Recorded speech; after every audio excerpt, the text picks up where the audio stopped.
Top 5 Dead or Alive. We're going to jam it. It's so many. It's so many honorable mentions. There's so many things. This is only the top 5 because personally to me, it entertained me the most. Because I could do top 5 matches. I could do top 5 promos. I could just break it down because it's all about Ric Flair. But I'll give you the top 5 most entertaining moments to me personally. Number 5. This actually happened in TNA. This was more recent. This happened around 2010. Ric Flair was there doing an angle. He was part of the Fortune 4. It was him, Booker T, Kevin Nash, and Sting, I believe. And it was a cat. He's an indie darling now. He should be in the WWE, but he's probably too good for it. But his name is Jay Lethal. Love the brother. Amazing. And he did an imitation of Ric Flair. Sound just like him. And he was like, and they just started wooing each other for like 5 minutes straight, like woo, woo, woo, woo, like for 5 minutes straight. But you got to see it, though, because the brother come out looking just like him and everything and cut a promo about him. Ric Flair's like, you're not the real Nature Boy, and just went in on him. And that's my number 5 moment. Number 4, just because it was just so real at the time, and like the shock factor is crazy even when you watch it today. That's how wrestling should be booked. Remember, Dusty Rhodes at the gas station with the 4 horsemen. Oh, yeah.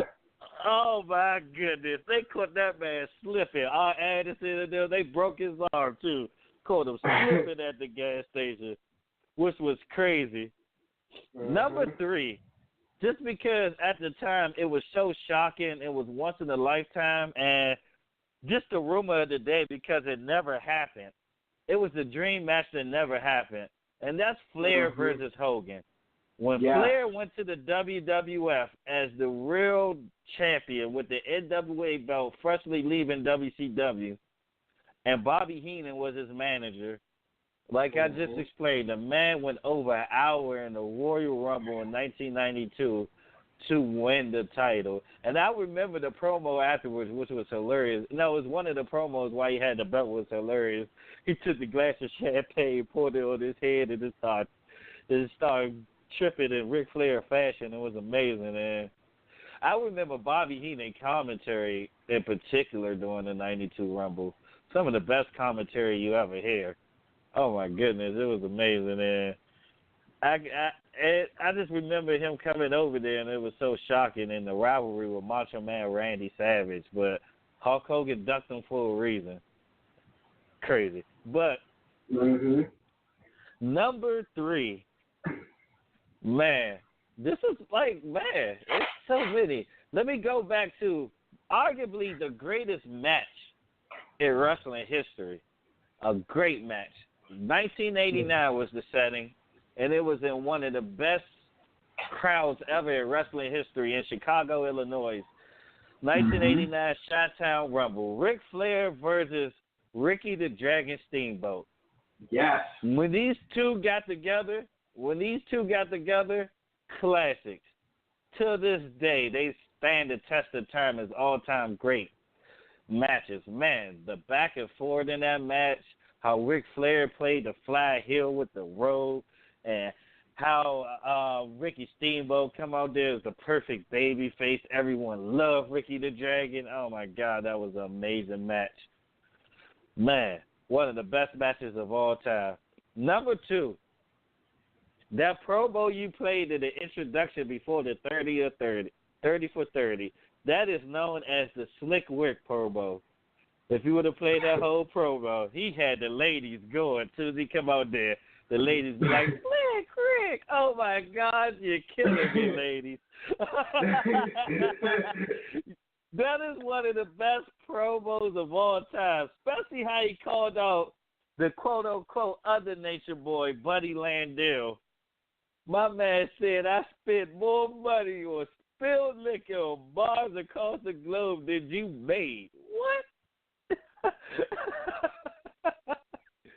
Man, they didn't know what they was talking to. And he had a hard time holding them alligators down. Till this day, that is sampled in music. One of the best promos of all time. And number 1, I couldn't pick one moment I could just think of this rivalry because it went everywhere. It involved so many people, but at the end of the day, it always came back to these two, and that was Ric Flair versus Dusty Rhodes. Mm. It might be. It's definitely a top 5 all-time rivalry in wrestling. I won't give it number 1 because I believe Austin versus McMahon is number 1, but it's up there. It's definitely top 3. No, it's number 2. Dusty versus Ric Flair. The promos, how it trended through pop culture as far as like the Lakers versus the Celtics in the '80s. Dusty was the Celtics fan who was blue collared, hard working, just like the Celtics were there. Ric Flair was Showtime, just like the Lakers. Everything was custom made. Everything was magic. The coats had to be mink.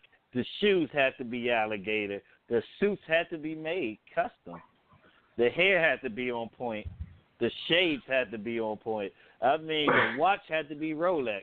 And that's what it was over there in Showtime LA. And that rivalry played that out perfect.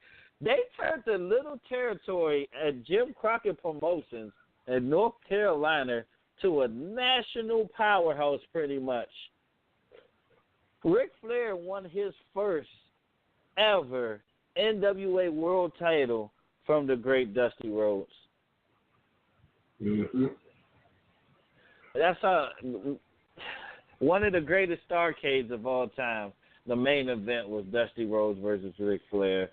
The '86 Great American Bash was arguably the greatest Great American Bash of all time. Was Ric Flair versus Dusty Rhodes. I mean, it was the greatest. It's one of the greatest rivalries of all time. So that's number 1 on my list, Mike.